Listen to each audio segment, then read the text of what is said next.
It's finally here. The sequel to one of the most ridiculously addictive games ever made has landed.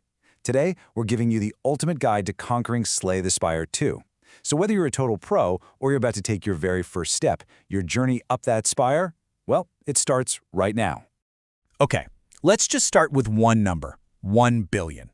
That's how many hours, a billion with a B, players have poured into the first Slay the Spire. That's the kind of legacy we're talking about here, and it's exactly why this sequel is such a huge deal.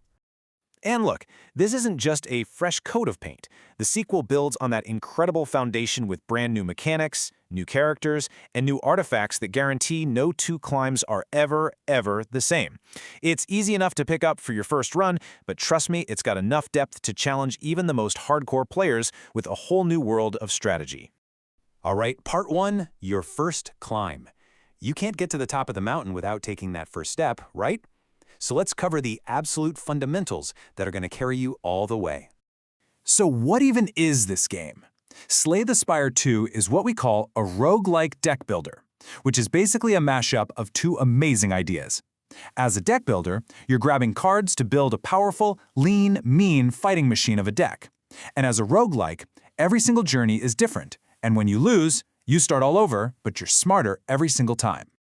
And this right here, this is your command center. Now, it might look a little complicated at first, but it is so brilliantly designed. This is where you'll manage your cards, control your character, and find everything you need to make smart choices. Honestly, the game does an amazing job of just easing you into it right from the get-go. And you are going to fail. A lot.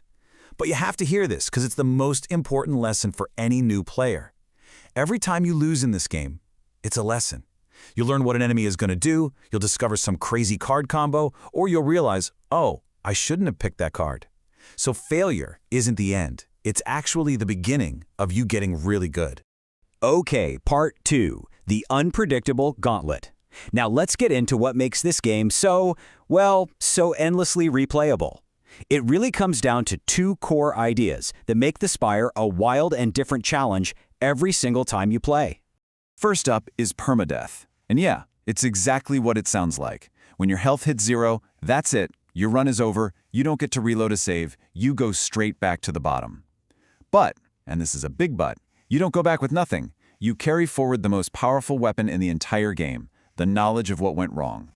And your next run is going to be completely different, all thanks to something called procedural generation. The map, the bad guys you fight, the cards you get offered, the treasure you find, it's all shuffled around for every single attempt. This means you can't just memorize the perfect strategy. You have to think on your feet and adapt to a new puzzle every time. So when you smash those two things together, permadeath and procedural generation, you get the game's secret sauce. It's what creates this endless replayability. The challenge is always changing, always forcing you to adapt. You just can't use a one-size-fits-all strategy, and that's what gives this game its incredible depth. Part 3. Cards, combat, and strategy.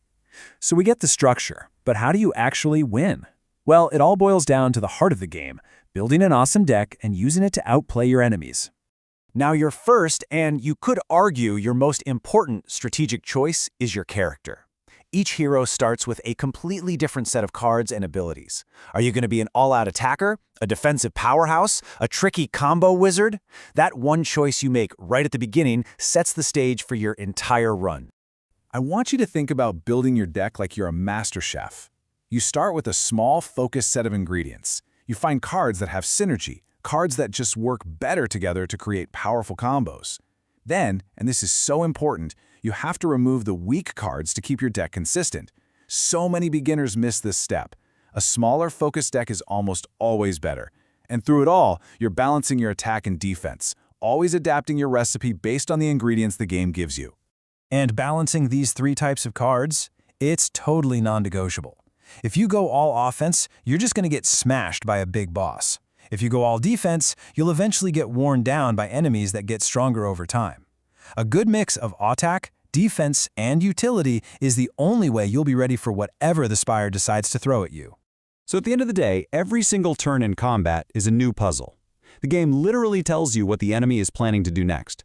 Your job is to look at their plan, look at your hand, and make the right call. Do you go for the kill, or do you block and absorb the damage? Nailing that calculation turn after turn, that's how you win. All right, part 4, this summit. Once you've really got the hang of the basics, it's time to take your game to the next level.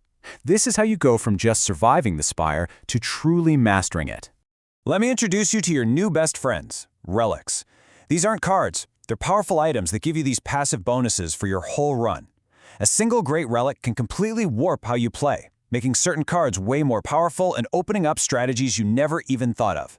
Building your whole run around a killer relic, that's what the pros do.